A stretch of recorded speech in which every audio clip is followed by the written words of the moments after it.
નમસ્કાર, પ્રધાનમંત્રી નરેન્દ્ર મોદી પરની અમારી આ વિશેષ રજૂઆતમાં આપનું સ્વાગત છે। હું છું આપની સાથે ઝરણા। છેલ્લા 7 વર્ષથી નરેન્દ્ર મોદી દેશના સમ્યક વિકાસના પ્રયાસમાં જોતરાયા છે, પણ બહુ ઓછા લોકોને ખબર હશે કે દેશના ચારે તરફ વિકાસના મિની મોડેલ પર નરેન્દ્ર મોદી પહેલાથી જ સફળતાપૂર્વક કામ કરી ચૂક્યા છે। અમદાવાદના મણિનગર વિસ્તારનું ધારાસભ્ય તરીકે તેમણે લગભગ 11.5 વર્ષ પ્રતિનિધિત્વ કર્યું। આ તે વિસ્તાર છે જ્યાં દેશના અલગ અલગ રાજ્યના લોકો વસવાટ કરે છે। મિની ઇન્ડિયા તરીકે ઓળખાતા મણિનગરમાં નરેન્દ્ર મોદીએ આવશ્યક સુવિધાઓનો ભરપૂર વિકાસ કર્યો। નરેન્દ્ર મોદી માત્ર બોલતા જ નથી, પણ તે પ્રમાણે કામ પણ કરે છે। તેનો પરચો દુનિયાને મણિનગરમાં કરેલા વિકાસ પરથી જ મળી ગયો હતો।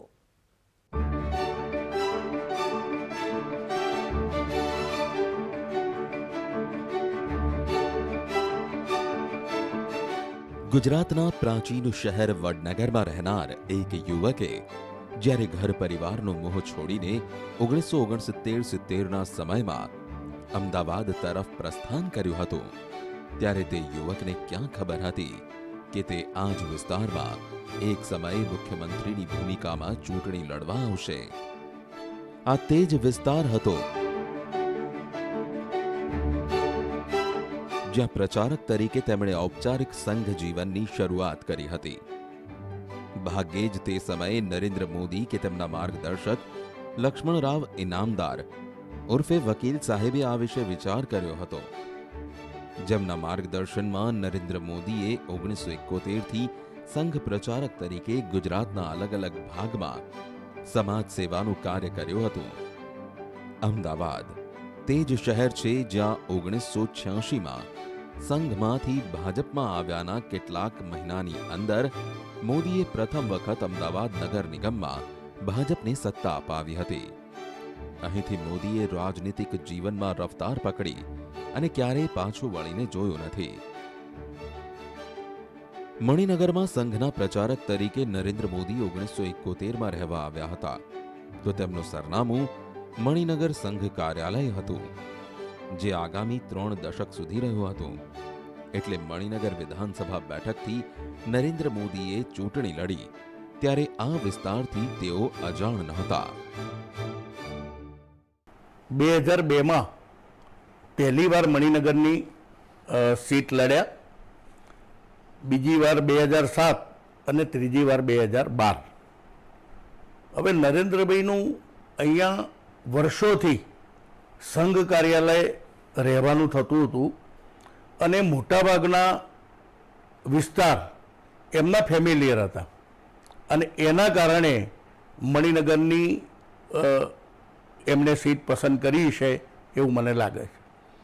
એ પણ સંયોગ છે કે જે કમલેશ પટેલે 1986માં મણિનગર વિધાનસભા ક્ષેત્રમાં બીજેપીની સદસ્યતા અભિયાન સમિતિના પ્રભારી તરીકે સંઘમાંથી બીજેપીમાં પ્રવેશ કરતા સમયે નરેન્દ્ર મોદીને પાર્ટીના સભ્ય બનાવવાની પહોંચ આપી હતી અને 2 રૂપિયાની શુલ્ક 1 રૂપિયાની 2 નોટો મોદી પાસેથી મેળવી હતી। તે જ કમલેશ પટેલે 16 વર્ષ પછી 2002માં મોદી માટે પોતાની સીટ રાજી ખુશીથી સોંપી હતી। સંયોગ એ પણ હતો કે મોદી અને પટેલ બંનેનો સંબંધ વડનગર સાથે હતો।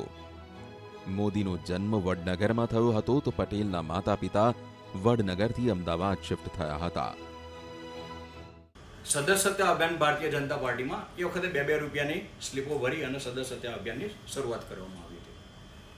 હવે જોગાનું જોગ એ જ વખતે મણિનગરની અંદર પણ એ વખતે કાર્યરત હતા।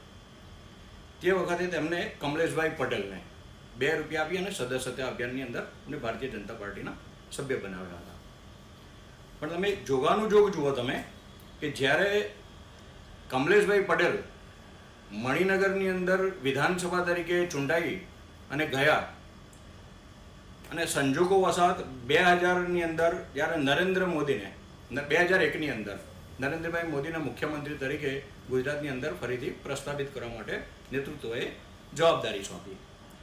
એ વખતે સર્વપ્રથમ તો તેમણે લગભગ રાજકોટથી ઇલેક્શનની શરૂઆત કરેલી હતી, પણ ત્યારબાદ ગાંધીનગરથી અવર જવરમાં એમને સમયની અનુકૂળતા ન રહેવાથી તેમણે નજીકમાં કોઈ સ્થાન શોધ્યું, એમનું મણિનગર ઉપર એમનું ધ્યાન ગયું। મણિનગરમાં વાત કરી તે વખતે કમલેશભાઈ પટેલ એના વિધાનસભ્ય હતા। તો મણિનગરમાં વાત કરી કમલેશભાઈ પટેલને એ વખતે ખૂબ જ આનંદિત થયો કે જેના હાથે હું સભ્ય બન્યો છું અને એમના માટે મારે જો ત્યાગ આપવાનો હોય તો હું સહર્ષ એનો ત્યાગ આપી અને નરેન્દ્રભાઈ મોદી માટે તેમણે મણિનગરની સીટ ખાલી કરી. મણિનગરના ધારાસભ્ય બનતા જ મોદીએ પોતાની યોજના પર કામ શરૂ કરી દીધું હતું. મોદીની છાપ શરૂઆતથી જ શાનદાર પ્લાનર અને રણનીતિકારની રહી છે. આવામાં પોતાના વિધાનસભાના લોકોની કેવી રીતે અસરકારક રીતે સેવા કરવામાં આવે અને આ વિસ્તારનો વિકાસ કરવામાં આવે તેની યોજના બનાવી. મોદીને ખબર હતી કે તેમની પાસે પોતાના મતક્ષેત્રની જ નહીં ગુજરાતના વિકાસની જવાબદારી પણ હતી. જે જવાબદારી નિભાવતા પોતાના વિધાનસભા ક્ષેત્રના લોકો ઉપેક્ષિત ન રહી જાય તે જોવાનું હતું. રાજનીતિશાસ્ત્રના માસ્ટર મોદી સારી રીતે જાણતા હતા કે ભારતીય રાજનીતિમાં ઘણા મોટા સિતારા આવ્યા છે, જે લોકોએ પોતાના ધારાસભ્ય અને સાંસદ બનાવીને તો મોકલ્યા, પણ તે ક્ષેત્રના જનતાના પ્રેમનો જવાબ વિકાસ કાર્યો દ્વારા આપી શક્યા ન હતા. મોદી પર બેવડી જવાબદારી હતી. લોકોના વિશ્વાસ પર ખરું ઉતરવું અને પોતાના વિસ્તારમાં વિકાસ કરવો, જેનો ફાયદો અમીર, ગરીબ, સવર્ણ, પછાત બધાને મળે. મોદીએ તે પ્રમાણે જ કર્યું. મણિનગર તો કદાચ મોદી સાહેબના હૃદયમાં અંદર સ્થાન પામી ચૂક્યું છે. દેશ અને દુનિયાની અંદર મણિનગરના સ્થાન જો સર્વપ્રથમ તો ઉચ્ચ સ્થાને લઈ ગયા હોય તો ફક્ત નરેન્દ્ર મોદીનું નામ જ કાફી છે. મણિનગરની સમસ્યાઓથી નરેન્દ્ર મોદી વાકેફ હતા, કેમ કે નરેન્દ્ર મોદી પ્રચારક તરીકે મણિનગરમાં આવેલા સંઘ ભવનમાં રહ્યા હતા. મોદીને મણિનગરના વિકાસ માટે એક રોડમેપ તૈયાર કરવો હતો. આ દિશામાં પ્રથમ પગલા તરીકે તેમણે જાન્યુઆરી 2003માં જ મણિનગર વિસ્તારમાં પોતાનું ધારાસભ્ય કાર્યાલય ખોલ્યું. કાર્યાલય કાયમ માટે ખુલ્લું રહે અને વિધાનસભા મત વિસ્તારના લોકો તેમની સમસ્યાઓ ખચકાયા વિના લઈને આવી શકે. તે સમયે મણિનગર વિધાનસભા મત વિસ્તારમાં મ્યુનિસિપલ કોર્પોરેશનના 5 વોર્ડ હતા. દરેક વોર્ડના 3 કોર્પોરેટરો હતા. જે પણ સમસ્યા સર્જાય તેનું વોર્ડ મુજબ વર્ગીકરણ કરી વિધાનસભા મત વિસ્તારના કાઉન્સિલરો અને ભાજપના પ્રભારી સાથે ચર્ચા કરી અને ત્યારબાદ તેનું નિરાકરણ પ્રાથમિકતાના આધારે કર્યું. જો ધારાસભ્યની વાર્ષિક 50 લાખની ગ્રાન્ટનો ઉપયોગ કરવો હોય તો તમામ વોર્ડમાં સમાન રકમ ખર્ચ કરવાનો પ્રયાસ ખુદ મોદીએ તેમના મત વિસ્તારના વિકાસ કાર્યોમાં રસ લીધો.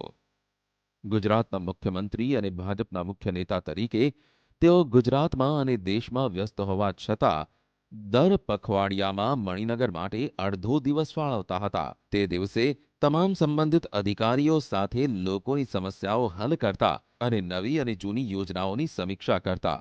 અધિકારીઓને ખાસ સૂચનાઓ હતી કે જ્યારે તેઓ યોજનાનો શિલાન્યાસ કરાવે ત્યારે જેના માટે શિલાન્યાસ કરવામાં આવી રહ્યો છે તે યોજના ક્યારે સમાપ્ત થશે તેનું લક્ષ્યાંક પણ નક્કી કરવું. જનતાનગરમાં એક બગીચો બનાવ્યો અને એ બગીચાના પહેલાનું આપણે જોઈએ ને તો ત્યાં 1.5 કિલોમીટર દૂર સુધી ભૂંડા તે મરી ગયેલા હોય અને આજુબાજુમાં રહી ના શકાય એવી સ્થિતિ હતી. અને અત્યારે હાલ આપ જોઈ શકો છો એક સુંદર મજાનો બગીચો બનાવ્યો એમને. એટલે એમની જે કલ્પના હતી શૂન્યમાંથી સર્જન કરવાની અને એમાં કરી અને એમણે મણિનગરનું કર્યું. મોદી મણિનગરથી ધારાસભ્ય બન્યા ત્યારે આ વિસ્તારમાં મુશ્કેલીઓનો પાર નહોતો. આરોગ્ય સુવિધાઓ સારી સ્થિતિમાં નહોતી. સારી શાળાઓ અને કોલેજો સારી નહોતી. પરિવહનની પણ સુવિધાઓ ખૂબ દયનીય હતી. ઐતિહાસિક કાંકરિયા તળાવના કાંઠે ગંદકીનું સામ્રાજ્ય હતું. ટ્રાફિક સુવિધાઓ પણ અવ્યવસ્થિત હતી. વરસાદના દિવસોમાં આ વિસ્તારમાં પાણીનો ભરાવો થતો હતો, કારણ કે મણિનગરમાં જમીનની સપાટી શહેરના નરોડા વિસ્તાર કરતાં 5 મીટર નીચે હતી. વર્ષ 2009માં સીમાંકન થયા પહેલા અમરાઈવાડી વિસ્તાર મણિનગર વિધાનસભા મત વિસ્તારનો પણ એક ભાગ હતો. ટ્રાફિક જામની ગંભીર સમસ્યા હતી. લોકો દરેક ચોકડી પર કલાકો સુધી અટવાયેલા રહેતા હતા.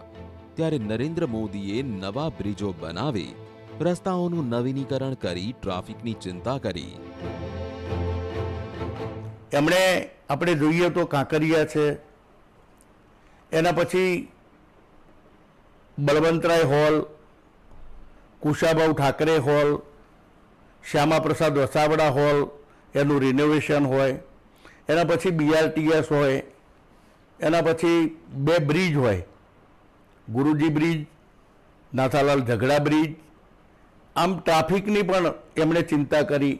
એના પછી અમારા ઈસનપુરનો જે બ્રિજ છે એ પણ ભૈરવનાથ શેખાવત બ્રિજ જે છે એનું પણ એમની વખતે ખાતમુહૂર્ત અને લોકાર્પણ થયેલું. નરેન્દ્ર મોદી અમદાવાદમાં BRTS લઈને આવ્યા, જેથી લોકો એક સ્થળેથી બીજા સ્થળે ઝડપથી પહોંચી શકે. મણિનગરમાંથી BRTSની શરૂઆત કરવામાં આવી. બીજું કે ટ્રાન્સપોર્ટેશન માટે BRTSનું અહીંયા આગળ આ વિસ્તારમાં BRTS સ્પેશિયલ એક તમે જોયો તો આખા અમદાવાદમાં અલગથી કે જે એમના પોતાનો વિસ્તાર હતો એટલા માટે સ્પેશિયલ એક ઇન અને એક બીજા રસ્તેથી આઉટ એવી સુંદર વ્યવસ્થા BRTS બસની કરી આગળ. નરેન્દ્ર મોદીએ આ વિસ્તારમાં સારામાં સારી સ્વાસ્થ્ય સેવાઓ આપવાનું નક્કી કર્યું. ધારાસભ્ય બનતાની સાથે જ મોદીનું ધ્યાન તેમના ધારાસભ્ય કાર્યાલયની બાજુમાં આવેલા રૂકમણીબેન મેટર્નિટી હોમ પર ગયો. મહાનગરપાલિકા સંચાલિત આ નાની હોસ્પિટલની હાલત કફોડી હતી. મોદીએ તેની કાયાપલટ કરવાનો વિચાર કર્યો. નાનું પ્રસૂતિ ગૃહ આજે એક હોસ્પિટલમાં ફેરવાઈ ગયું છે, જ્યાં આજે રેડિયોલોજીથી લઈને અત્યાધુનિક પાથ લેબ, હોમિયોપેથની, એલોપેથીની અને આયુર્વેદિક સારવારની સુવિધા છે, જ્યાં આંખના ઓપરેશનની પણ અદ્યતન સુવિધા ઉપલબ્ધ છે. આ ક્ષેત્રમાં પહેલાથી જ કાર્યરત LG હોસ્પિટલની ન માત્ર કાયાપલટ કરવામાં આવી, પરંતુ ત્યાં એક મેડિકલ કોલેજ પણ ખોલવામાં આવી. બાદમાં આ વિસ્તારમાં ડેન્ટલ કોલેજની પણ સ્થાપના કરવામાં આવી. આ તે સમય હતો જ્યારે મેડિકલના વિદ્યાર્થીઓ અન્ય રાજ્યોમાં ભણવા માટે જતા હતા. અહીંના બાળકો પણ ભણવા માટે જ્યારે બીજા રાજ્યોમાં જતા મેડિકલમાં અભ્યાસ કરવા માટે ત્યારે મોટી ફીસ ભરવી પડતી હતી કે 50 લાખ 60 લાખ એવા ડોનેશન ભરી અને ત્યાં બહાર એટલે પૂના હોય કે હૈદરાબાદ એવી જગ્યાએ ભણવા જવું પડતું હતું. એના માટે એમને અહીંયા આગળ મેડિકલ હોસ્પિટલનું પણ તેમને નિર્માણ કર્યું.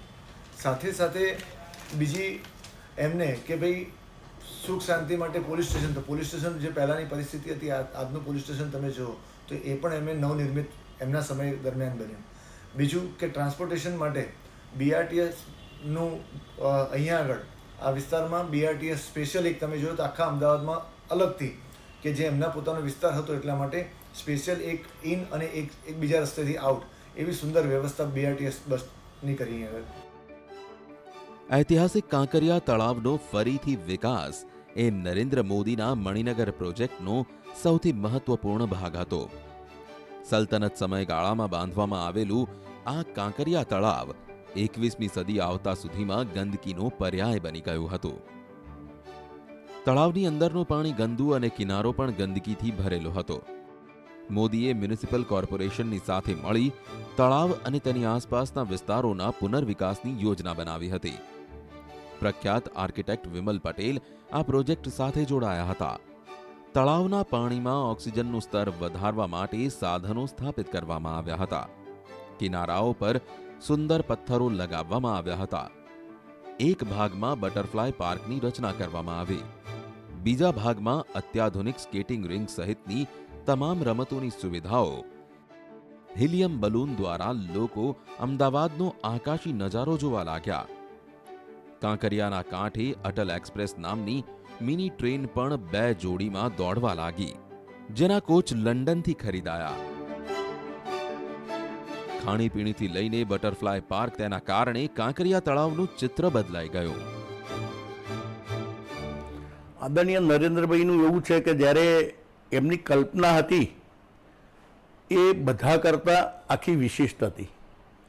એમણે જ્યારે કાંકરિયાની કલ્પના કરી તો જ્યારે અહીંના કમિશનરને જ્યારે બોલાવ્યા અને એ પ્લાન બનાવવાનો છે એ કરી અને ત્યાં ગયા તો એમણે એવું કહ્યું, નહીં આવું નહીં, કાંકરિયા આવું ના હોય, કાંકરિયા દુનિયાનું અદ્યતન લેક બને એવી મારી કલ્પના છે. પછી એમણે પોતે રસ લઈ અને ઇનિશિયેટિવ લઈ અને અત્યારે હાલ આપણે કાંકરિયા જોઈએ છે કે એની અંદર અભૂતપૂર્વ કાંકરિયા લેક બનાવ્યું છે. એની અંદર તમામ પ્રકારની સગવડો અને તમામ પ્રકારનું સુશાસન એ કાંકરિયામાં આપણે જોઈએ છીએ.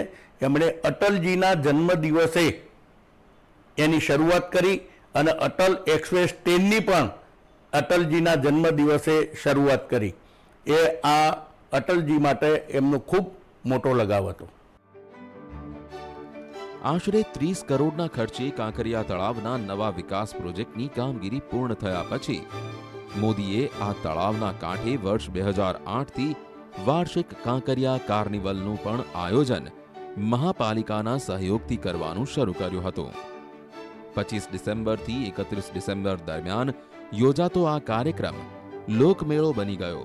નરેન્દ્ર મોદી કાંકરિયા લેક ફ્રન્ટ બન્યા પછી રોજ કેટલા મુલાકાતીઓ આવે છે, હજુ કયું નવું આકર્ષણ ઉમેરી શકાય તેની માહિતી પણ લેતા હતા.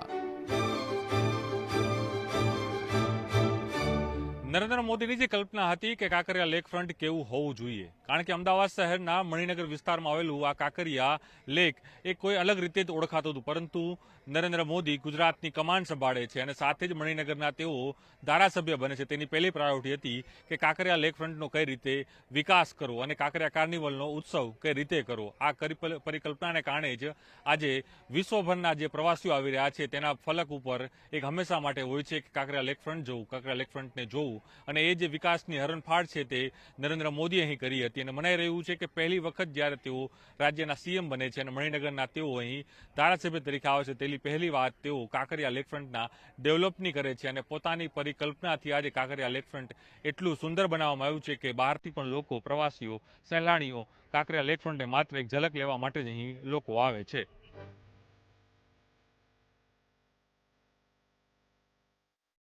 જ્યાં રાજ્ય સરકારના ફંડની જરૂર હતી ત્યાં રાજ્ય સરકારના ફંડનો ઉપયોગ કરવામાં આવ્યો અને જ્યાં યોજનાઓનો પ્રાઇવેટ સેક્ટરના સહારે વિકસિત કરી શકાતી હતી ત્યાં પ્રાઇવેટ સેક્ટરની મદદ લેવામાં આવી.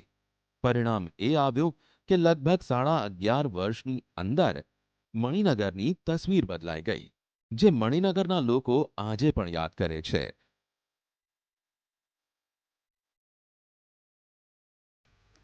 તો પ્રધાનમંત્રી વિશેની આ વિશેષ રજૂઆતમાં હાલ રોકાઈશું બ્રેક માટે.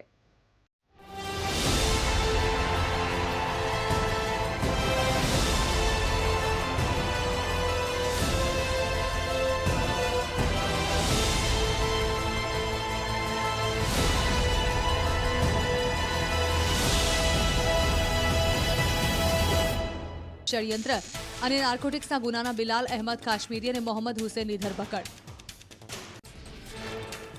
વડોદરાના ગોત્રી દુષ્કર્મ કેસના આરોપી રાજુ ભટ્ટના 3 ઓક્ટોબરના બપોરે 1 વાગ્યા સુધીના રિમાન્ડ મંજૂર. આરોપી રાજુ ભટ્ટના ડીએનએ સહિતના નમૂના લેવાયા. મોબાઈલ, ઇલેક્ટ્રોનિક ગેજેટ, સીસીટીવી, ડીવીઆરની એફએસએલે શરૂ કરી તપાસ. સુરતના કાપોદ્રામાં શિક્ષકે 11 વર્ષની વિદ્યાર્થીની છેડતી કરી હોવાની ફરિયાદ. જગતગુરુ શ્રી વલ્લભાચાર્ય શાળાના શિક્ષક નૈરવ વૈષ્ણવ પર છેડતીનો આરોપ. પોલીસે પોસ્કો હેઠળ કરી ધરપકડ. નવસારીના ચાણક્ય અપાર્ટમેન્ટમાંથી દારૂની મહેફિલ માણતી 8 મહિલા સહિત 11 આરોપીની ધરપકડ. સોશિયલ મીડિયામાં બુલેટ રાણી તરીકે જાણીતી મહિલા પણ નશામાં ધૂત જોવા મળી. વિદેશી બ્રાન્ડનો દારૂ જપ્ત કરાયો. નવસારીના ચીખલીમાં દારૂ ભરેલી કારનો પીછો કરી રહેલી પોલીસની ખાનગી કારનો ચીખલી નજીક અકસ્માત. કારમાં પોલીસકર્મી સાથે બુટલેગર પણ સવાર હોવાનો સ્થાનિકોનો દાવો. ટંકારાની ખીજડીયા ચોકડી નજીકથી પકડાયો વિદેશી દારૂનો જથ્થો. ટ્રકમાં મગદાળની પ્લાસ્ટિકની બોરીઓમાં ભરેલી હતી દારૂની બોટલ. 4 લાખથી વધુના મુદ્દામાલ સાથે 2 આરોપીની ધરપકડ.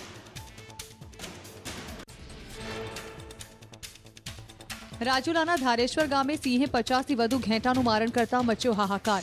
સંસદીય સચિવ હીરા સોલંકીએ સાંભળી માલધારી પરિવારની આપવીતી. 51,000ની કરી મદદ. વનમંત્રી સાથે કરી ટેલિફોનિક વાતચીત. તંત્રના પાપે કરમસદના અનેક પરિવારો અંધારામાં રહેવા મજબૂર. ડીપી સળગી ગયાના દિવસો બાદ હજુ પૂર્વવત નથી કરાયો વીજ પુરવઠો. વોર્ડ નંબર 7ના અનેક રહીશો કરી ચૂક્યા છે રજૂઆતો. કોરોના બાદ પ્રવાસનને વેગ આપવા ગુજરાત એસટી નિગમનો નિર્ણય. 1 ઓક્ટોબરથી statue of unity, Dholavira, Pavagadh, Dandi સહિતના રૂટ પર દોડશે એસટી બસ. કચ્છના રાપર, અંજાર અને ભુજથી પણ ધોળાવીરા સુધી મળશે લોકલ બસ. ઊંઝા શહેરમાં સલૂન એસોસિએશને સવારે 8થી 12 વાગ્યા સુધી મફતમાં હેર કટિંગ અને શેવિંગ કરી આપવાની કરી જાહેરાત. પ્રધાનમંત્રી મોદીના જન્મદિવસથી ચાલી રહેલા સેવાકીય અભિયાન અંતર્ગત જાહેરાત. ગુજરાતના પૂર્વ મુખ્યમંત્રી વિજય રૂપાણીએ મા અંબાના કર્યા દર્શન. માનતા પૂર્ણ થતા દર્શને પહોંચ્યા હતા રૂપાણી. કોરોનામાંથી સૌ કોઈ મુક્ત થાય તેવી કરી પ્રાર્થના. સાબરકાંઠાના ખેડબ્રહ્મા ખાતે અંબિકા માતાજી મંદિરમાં યોજાઈ પ્રક્ષાલન વિધિ બાદ માતા ભક્તોએ કર્યા દર્શન. રાજકોટથી કાનાલુસ વચ્ચે રેલવેના ડબલ ટ્રેકને કેન્દ્રએ આપી મંજૂરી. 4 વર્ષમાં 1080 કરોડના ખર્ચે પૂર્ણ કરાશે કામગીરી. સૌરાષ્ટ્રના ઉદ્યોગો માટે બનશે આશીર્વાદરૂપ.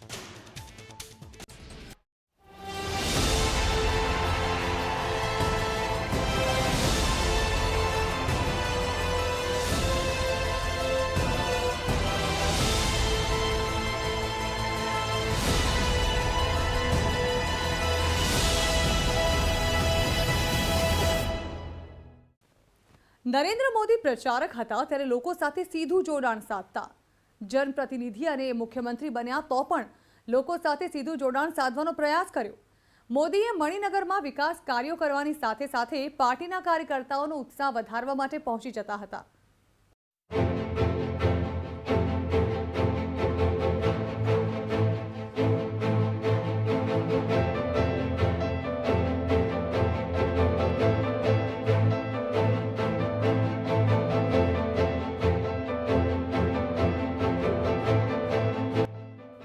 શિક્ષણની સ્થિતિ પર પણ મોદીએ પૂરતું ધ્યાન આપ્યું છે.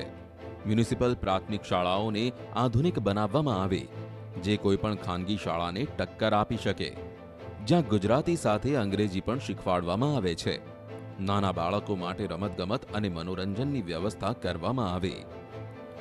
સત્તામાં સેવા કરવાનો એમનો ભાવ ખૂબ સુંદર હતો. એનું કારણ ઉત્તમ ઉદાહરણ હું જો તમને આપું કે જ્યારે તમે આજે મ્યુનિસિપલ સ્કૂલોનો ડ્રોપઆઉટ રેશિયો ખૂબ એ વખતે હતો, પણ નરેન્દ્રભાઈ જ્યારે અહીંયા આગળ હતા ત્યારે એમને કાર્યકર્તા તરીકે અમને જ્યારે બોલાવે ત્યારે જ્યારે સ્કૂલો ચાલુ થવાની હોય એ દિવસો દરમિયાન એ પહેલાં કાર્યકર્તાઓને એમને અને પોતે પણ એ જાતે પણ નીકળતા હતા અને કાર્યકર્તાઓને પણ સાથે કહેતા હતા કે તમે જાઓ ફરો વિસ્તારમાં, જે બાળકો રમકડા રમી ચૂક્યા હોય, મોટા થઈ ગયા અને રમકડા એમના ઘરમાં પડ્યા હોય, એ રમકડા ભેગા કરો. એ રમકડા ભેગા કરી અને એ મ્યુનિસિપલ સ્કૂલના બાળકોને જ્યારે પહેલાં કે બાલ મંદિરમાં કે પહેલા ધોરણમાં કે બીજા ધોરણમાં છે એ બાળકને તમે એ આપો, એ જેથી એ બાળક એ રમકડા રમવા આવશે અને એ બહાને એ સ્કૂલમાં રેગ્યુલર આવશે અને એનો અભ્યાસ અને એનું સુખાકારી એટલે એનો અભ્યાસ સારો રહેશે અને એનું સ્કૂલમાં પણ એનું પ્રવેશ મળશે અને પ્રવેશ ને એ રમકડાના કારણે બાળક રેગ્યુલર સ્કૂલમાં આવતું થશે. એવું સુંદર એમનો એક ભાવ હતો. પોતાના મત વિસ્તારમાં નરેન્દ્ર મોદીએ પોલીસ સ્ટેશનને પણ આધુનિક બનાવ્યું. મોદી જ્યારે મણિનગર વિસ્તારના ધારાસભ્ય બન્યા હતા તે સમયે 2 જ પોલીસ સ્ટેશન મણિનગર અને અમરાઈવાડી હતા. મોદીના સમયમાં 2 અન્ય નવા પોલીસ સ્ટેશન બન્યા, રામોલ અને ઇસનપુર. બંનેની ઇમારત પણ આધુનિક અને તમામ સુવિધાથી સજ્જ, જ્યાં પીઆઈ માટે પણ આરામ કરવાની જગ્યા હતી, જેથી કામના લાંબા કલાકોમાં પણ કોઈ પરેશાની ન થાય. દરેક પોલીસ સ્ટેશન ગુજરાતમાં અદ્યતન બનાવવાની શરૂઆત મણિનગરથી કરી એમણે અને બધા જ પોલીસ સ્ટેશન તમામ સગવડો સાથેના એમણે આખા રિનોવેટ કરી અને વિધાનસભામાં આવતા ઈસનપુર હોય, મણિનગર હોય, ખોખરા હોય, બધા જ પોલીસ સ્ટેશનો રિનોવેશન કરેલું અને અદ્યતન પોલીસ સ્ટેશન બનાવેલા. મણિનગરથી સંઘ પ્રચારક તરીકે 5 દશક પહેલા સમાજ સેવાની શરૂઆત કરનાર મોદીએ આજે ભારતીય રાજનીતિમાં પોતાની ઉપલબ્ધિઓના કારણે અલગ ઓળખ બનાવી છે. દેશને એવી ઊંચાઈ પર લઈ જવાના સંકલ્પ સાથે કામ કરી રહ્યા છે, જેથી આવનારી પેઢીઓ તેમને હંમેશા યાદ રાખશે. તો આ સાથે સ્પેશિયલ રિપોર્ટ અહીં સમાપ્ત કરીશું અને વધુ સમાચારો વિસ્તારથી જોવા માટે આપ જોતા રહો ન્યૂઝ 18 ગુજરાતી.